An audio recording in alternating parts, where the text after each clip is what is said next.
శ్రీ కనకదుర్గ జ్యోతిష్యాలయం జ్యోతిష్యం చెప్పబడును. ప్రేమ సమస్యలు, పెళ్లి సమస్యలు, భార్యాభర్తల గొడవలు, విద్య, ఉద్యోగం, వ్యాపారం, కుటుంబ ఆర్థిక సమస్యలు, నరదిష్టి, నరఘోష సమస్యలు, సంతాన సమస్యలు, స్త్రీ పురుష వశీకరణం, గ్రహ సమస్యలు, బాలగ్రహ పీడకలలు, ఎటువంటి సమస్యలకైనా 100% పరిష్కారం చేయబడును. అన్ని విషయాలు ఫోటో చూసి ఫోన్లో స్వయంగా చెప్పబడును. గురువు గారికి నమ్మకంతో కాల్ చేయండి. గురూజీ రామరాజు 9000442025.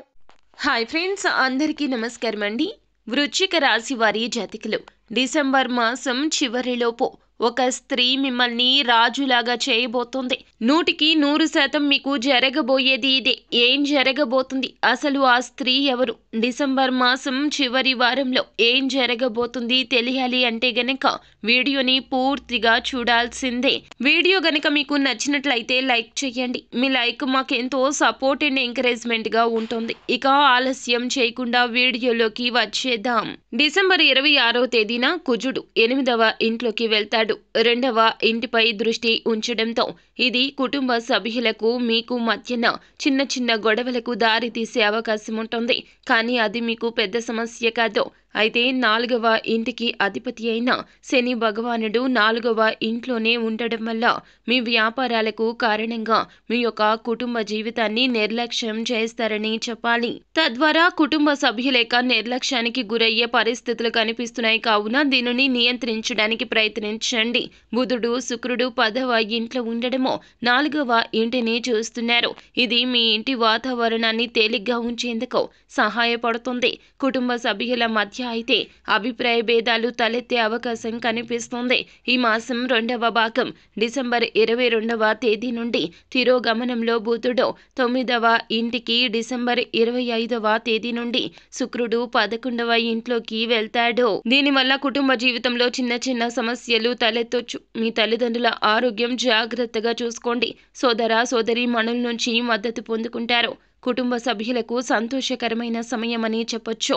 వృశ్చిక రాశి వారి యొక్క వ్యాపార జీవితం ఎలా ఉండబోతుంది అనేది చూస్తే గనక ఈ రాశి వారి జాతకులకు వ్యాపార పరంగా ఈ యొక్క మాసం చివరిలో లాభదాయకంగా ఉంటుందని చెప్పాలి.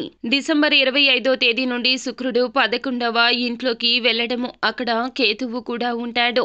ఈ యొక్క సమయం వ్యాపార పురోగతి సాధిస్తుందని చెప్పాలి.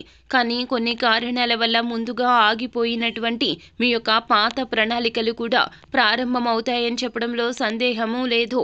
ఉద్యోగపరమైన జీవితం ఏ విధంగా ఉండబోతుంది అనేది చూస్తే గనక వీరి యొక్క జీవితం ఉద్యోగపరంగా అనుకూలంగా ఉంటుంది. వివిధ విషయాలపై శ్రద్ధ పెట్టాల్సి ఉంటుంది. శుక్రుడు బుధుడు 10వ ఇంట్లో ఉంటారు ఈ మాసం ప్రారంభంలో. కానీ మీకు చివరికి వచ్చేటప్పటికి ఆశించిన ఫలితాలు ఇవ్వడానికి సహాయపడతారని చెప్పడంలో సందేహం లేదు. శని 10వ ఇంటికి తిరోగమనంలో వస్తారు. దీని కారణంగా మీరు కార్యాలయాల్లో కష్టపడి పని చేస్తారు. అంతేకాదండి, సంబంధిత పనులను ఒత్తిడితో కూడా చేయవచ్చును. కాబట్టి వీలైనంత వరకు జాగ్రత్త అవసరము. కార్యాలయాల్లో పనికిరాని సంభాషణలు కట్టిపెట్టండి. అలాగే అప్పుడే మీ యొక్క ఉద్యోగపరమైన జీవితం అద్భుతవంతంగా ఉంటుందని చెప్పడం జరుగుతుంది. అయితే మీకు మాసం ప్రారంభంలో కష్టాలు వచ్చాయి, కానీ మీకు ఈ యొక్క చివరి వరకు చూస్తే గనక అద్భుత ఫలితాలు చూడబోతున్నారని చెప్పాలి. ఈ సమయంలో మీరు కార్యాలయాల్లో స్థానం అయితే చాలా బలపడుతుందని చెప్పాలి. అసలు వృశ్చిక రాశి వారి జాతకులను ఒక స్త్రీ రాజుగా చేయబోతుంది అని అన్నాం కదండి. అయితే ఎవరు అన్నట్లయితే గనక వీరి జీవితంలో ఒక స్త్రీ కారణంగా అయితే వీరు అద్భుత ఫలితాలు చూడబోతున్నారని చెప్పాలి. అవి ఏమిటి అంటే వ్యాపారంలో కావచ్చు, ఉద్యోగంలో కావచ్చు, వివిధ రంగాల్లో ఏ రంగాల్లో ఉన్నా వారికైతే ఆ రంగాల్లో ఒక స్త్రీ పరిచయం కావడం వల్ల ఆ స్త్రీ అయితే మీకు మంచి చెడు అనేది ఏమిటో ఆలోచించి నిర్ణయాలు తీసుకొని సలహాలు ఇస్తుంది. మీ జీవితాన్ని ఈ విధంగా మంచి వైపు నడిపిస్తారని చెప్పొచ్చు. కాబట్టి అలాంటి స్త్రీ మీ జీవితంలో ఉండడం వల్ల మీ జీవితం చాలా అద్భుతవంతంగా మారిపోతుందని చెప్పాలి. అంతేకాకుండా ఆ స్త్రీ తీసుకున్న నిర్ణయాల వల్ల మిమ్మల్ని అయితే మీరు రాజులాగా చేసుకోబోతున్నారని చెప్పుకోవాలి. తను కూడా తన వంతు పాత్ర పోషిస్తుంది. కాబట్టి స్త్రీ మాటలకు విలువను ఇవ్వండి. వారి సలహాను మీ యొక్క నిర్ణయాల్లో ఖచ్చితంగా తీసుకోండి. అంతా మేలు కలుగుతుంది. సో ఫ్రెండ్స్, చూసారు కదా, ఈ వీడియో గనక మీకు నచ్చినట్లయితే గనక లైక్ చేయండి. మరిన్ని వీడియోస్ కోసం మా ఛానల్ని సబ్స్క్రైబ్ చేసుకొని ఫాలో అవ్వండి. Thank you.